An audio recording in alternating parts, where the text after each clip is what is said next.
Not a bad, but not, it's hard to say it was a good episode of Monday Night Raw this week.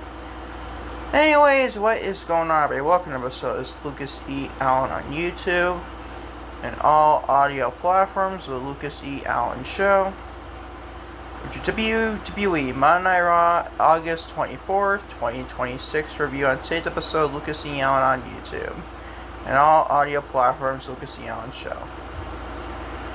Anyways, follow me on social media, LucasEAllen on Twitter, Instagram, and TikTok. Watching today's podcast on a YouTube channel. Obviously, hit the like button. Today's episode of LucasEAllen on YouTube. Hit the subscribe button if you don't so already, and turn the bell for our post notifications so you don't miss an upload for our YouTube channel. And always, feel free to leave a comment as well. Leave my WWE Monday Night Raw August 24, 2026 review, to say the least. Watch on Spotify, do the same thing. You may hit me a comment and also a 5-star rate me, very nice as well, to say the least. Yeah, man, this show, people are saying some great show on Monday Night Raw this week. I wouldn't say it was great at all. I wouldn't say it was bad at all either. But not like a show, it's like you can miss the show and be just fine without missing the show. Like, nothing else was, like, that very interesting. Like, obviously, you got OTM debuting the main roster, if anyone cares. And Bronco Nima, Lucine Price, I get that. They're a fine tag team in NXT. But debuting heel Royce Keys, like, what is that going to lead to? It's so meaningful on Monday Night Raw. I just don't think that's going to be it's a very decent trio. Maybe like even like a heel Jacob Fatu, like maybe like align themselves with them. Maybe a Jacob Fatu like a faction here. I don't know. What does this mean? It's like interesting right now to me. I don't know if it's interesting. Period. I don't know, man. Let's discuss Raw this week in today's episode of LucasEAllen on YouTube and all audio platforms today. LucasEAllen Show. Starting my first time, you guessed it, LA Knight and Solo Sikoa sent a warning shot to the Bloodline, Jimmy and Jey Uso, and Roman Reigns. I didn't guess Jacob Fatu at this rate. After then dropping Roman Reigns, the reign defend WWE World Heavyweight Champion was on the show this week, but still. And Usos last week kicking off the show for an in-ring promo. They blended humor and serious and story advancing the work. Interrupted by Jimmy and Jey Uso. The Usos, obviously, though, the duo accepted a challenge for a main event match later in the show and got the last word to delight the fans. Okay segment, I guess. It wasn't like interesting to a point. I didn't care about what's the step later in the show. I wouldn't say it's like one of those things where you start the show and get your attention added to the show later on in the show. Like, you drive your viewers' attention again later in the show, what's interesting in the show later in the night and stuff like that. Nothing like that in his promos this week. But it was semi-decent. They semi-explain why Solo Sikoa turned the Bloodline last week and stuff like that. But nothing like barn burning of like a classic promo. Like, nothing like that at all here. So I gave it a C+ in all honesty. Very kind of mad promo if you ask me. Moving on to Stephanie Becker. Made her Monday Night Raw return. As far as in ring after what last time we saw was WrestleMania 42 night number 1. Where she lost the Women's World Championship to Liv Morgan at WrestleMania 42 obviously. Stephanie Becker defeated Roxanne Perez. I called her Roxanne Perez. All this woman's taking is L after L after L after L after L after L after L after L after L after L after motherfucking L. Like, holy shit, man. When is Roxanne gonna get like a big a win under her belt to begin with? Like, holy shit. This woman, last time she roasted, I saw this like posts on Twitter and stuff like that, where the last time Roxanne Perez, get this ladies and gentlemen, last time Roxanne Perez got a TV victory, where singles went on her belt to begin with, it was the last time John Cena was a wrestler, in December 2025. That is freaking crazy, dude. Oh, in almost end of August. We're near the end of August. And she's yet to get a singles win since December 2025. At least a singles, and once you won a tag team matches a couple of times, but still. Holy shit, man, this is simply unacceptable. Simply unacceptable, bro. Really unacceptable. Like, seriously, I know Roxanne was not going to ever beat Stephanie here. Your only hope for getting Liv and Roxanne from Women's World Championship is Liv if Roxanne wins Money in the Bank. That's all you're going to get. That's all you're going to have a chance, man. I'm still trying to keep pitching on my predictions and stuff like that for every pitch and every win, retain every WWE Women's Champion, WWE Champion on the main roster. We're looking at Roxanne Perez win that. We'll be getting Liv Morgan for Women's World Championship. Now it's going to look more and more and more look like it's not going to happen. God forbid do something creative or at least unorthodox and stuff like that. No. Not according to Paul. That doesn't work with me, brother. Seriously though, can we get Roxanne some wins? Can't we? Because this is freaking ridiculous, dude. I know she was never going to beat Stephanie, I understand that. Stephanie's never going to lose her first match back, I understand that. But at least, like, make it at least intriguing, at least give at least Roxanne a chance to win. She had no shot to win this match. C+ is your grade. It was a decent match, but honestly, I'm over Judgment Day. Looks like I'm over Judgment Day 4.0 with the freaking Vision. Like, what are we doing here? Unbelievable. C+ is your grade. By far the best thing in the show is a AAA tournament match. A match on the show is by far the best thing in Monday Night Raw. And why haven't we seen that before? Rey Fenix defeats Dragon Lee in a #1 contenders tournament. And who will face Roman Reigns for the WWE World Heavyweight Championship on September 14, 2022 edition of Monday Night Raw. Fucking great match here. Glad these two got a lot of time on this show. A- is great, by far the best thing on your show.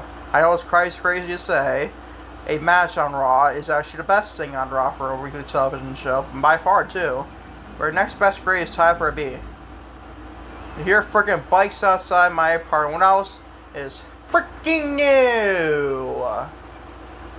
God, man, I am tired of this freaking apartment bullshit with freaking bikes, man. I'm tired of it. I'm tired of it, dude. A terrible fucking area. But still, and honestly, back to Raw programming, obviously. Very good match on this show, though. Very fun match. Dragon Lee and Rey Fenix were #1 contendership for the World Heavyweight Championship, Roman Reigns. And Rey Fenix goes on to the finals, and that's freaking the A++ decision in my book. Dragon Lee is great and all, but you can't have Rey Fenix back in this tournament and be in this tournament and have him not at least go to the finals. Like, best against his brother Penta before being a layer in the show. We will discuss that in a minute. But this is a very great match. A- is your grade. I don't know, the second best thing on second time for the second best thing in the show. I had their show on September 6th at Sunday night's main event.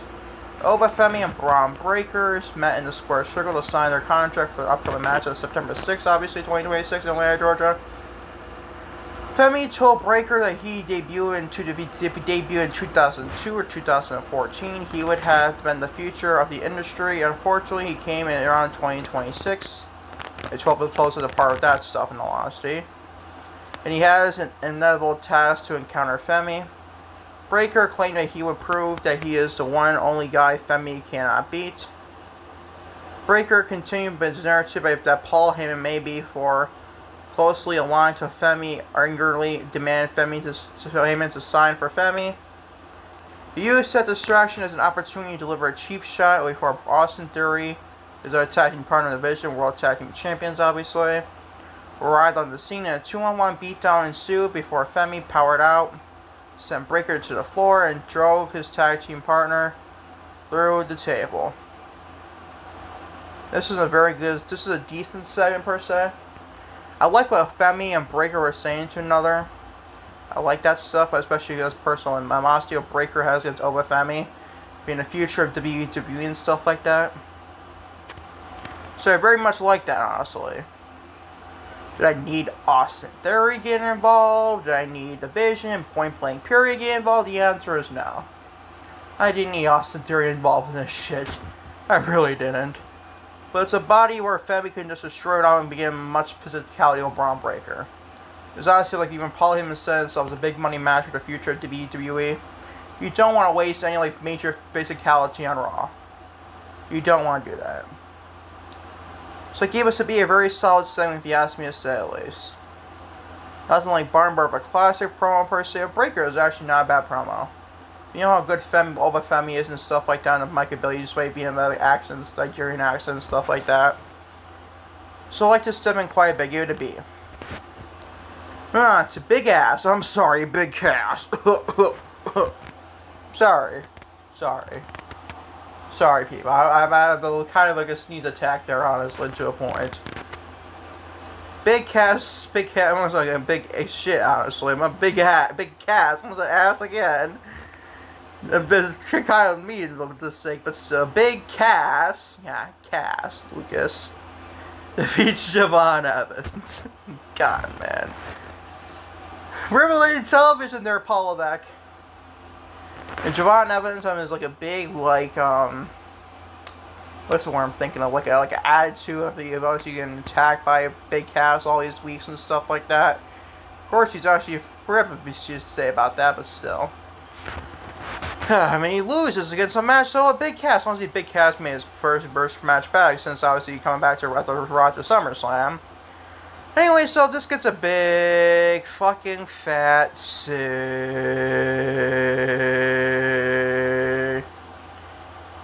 Why by far the worst thing on the show. Ain't nothing to do with Big Cass. I have no like any ill will towards Big Cass. A lot of people seem to. With the stuff he did to Carmella, especially Corey Graves there on commentary, but still. But holy shit, I'm buying this all that shit. I'm not even bringing that shit up. Well, my point is, what is the end goal with this? What is just Javon Evans gonna win under his belt eventually and beat Big Cass? Like, who fucking cares for a Big Cass babyface, or not babyface, a Big Cass heel singles run? Like, we didn't do that in the past with Vince McMahon against Enzo Amore. Only difference is, probably potentially have an Enzo as like his mouthpiece, but still. Who asked for that then, and who asked for it now? And the answer is nobody. Like, seriously. Seriously, dude. Who asked for this? So I know I freaking didn't. I know I freaking didn't, in all honesty. It's a big fat C if you ask me. So the other match, semifinals in the Luchador tournament to determine Roman Reigns' challenger for September 14th. Penta defeats La Parka in the number one contenders tournament on who will face Roman Reigns for the WWE World Heavyweight Championship on the Raw on September 14, 2026 in Mexico City. Gave the C+. It was a kind of not the best match. Definitely not as good as Bray Phoenix and Dragon Lee. That match was great. This match was okay per se. I gave it a C+. Right outcome and Penta win this match. Obviously, there's never be a question at all. But definitely not as good as the previous match in this tournament with Ray Phoenix and Dragon Lee, though. Definitely not even close. That match is probably the best match of this whole freaking tournament, arguably, until we get to Penta and Ray Phoenix. But this gets a C+, but by far the right outcome and Penta win it. Ray Phoenix and Penta in the finals of this tournament. Sign me the fuck up, dude. That's made a very big time with the Luchador brothers. The tournament Hall of Face Roman Reigns in Mexico City, man. That's actually freaking a very fun match if you ask me. This is what announced for Raw next week. It's a Sunday Night's main event. Maybe it is not, so I'm not totally sure.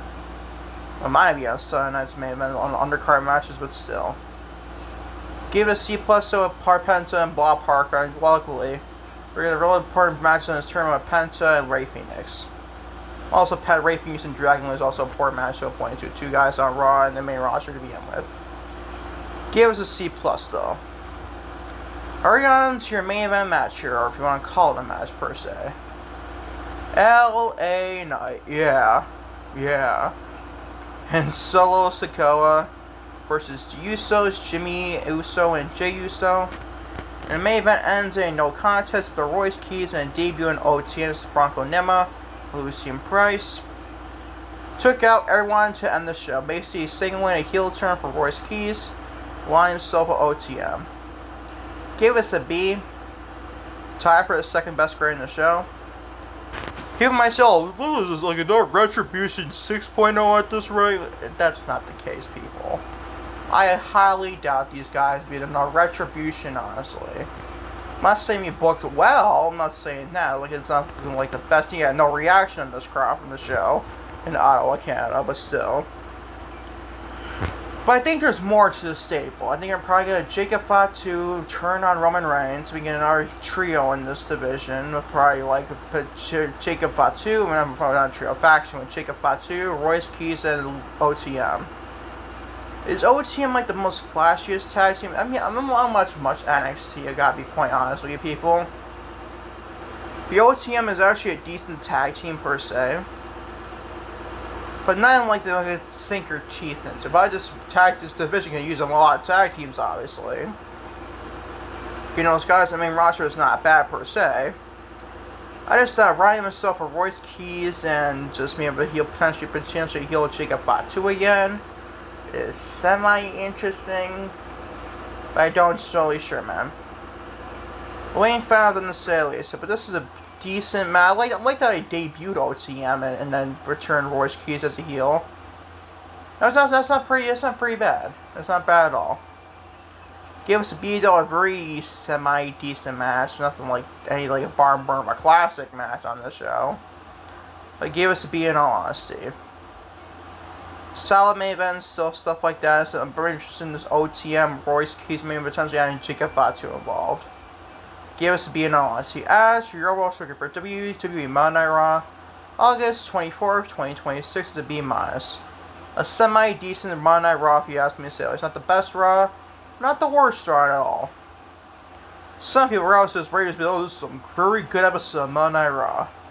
Obviously you got like a debut in tag team, and you got like return Royce Keys, but that's basically your moments. Besides the Dragon Lee and Rey Fenix match, I mean, the contrast of Braun Breaker Nova Feminine is not that bad either. But still. Yeah, it's your World Circuit from Monday Raw, August 24, 2026 is a B-. Decent show if you ask me. Anyways, if you like the content, like button, today's episode of LucasEAllen on YouTube, excuse me, watch on YouTube. Hit the subscribe button if you don't so already, and turn the bell for a post notification so you don't miss the uploads of our YouTube channel. And always, feel free, leave a comment as well. Look at my Monday Night Raw, August 24, 2026 review to say at least. Watch on Spotify, do the same thing, leave me a comment, and also a 5-star rating, be very nice as well to say at least. And always follow me on social media sites like Stars on Twitter, Instagram, and TikTok. And always, until next time, and trust me, definitely next time, but hopefully, knock on wood, I can get your AEW Dynamite, August 26, 2026 review out tomorrow, this Friday. Or Thursday, excuse me, of August 27th of 2026. Anyways, until next time, and trust me next time, everybody. Peace, love, everybody. I'm out here. Love, everybody. Tim and say, yeah, absolutely, ladies and gentlemen. Try to enjoy AEW Dynamite if you ask me for tonight's show, say at least.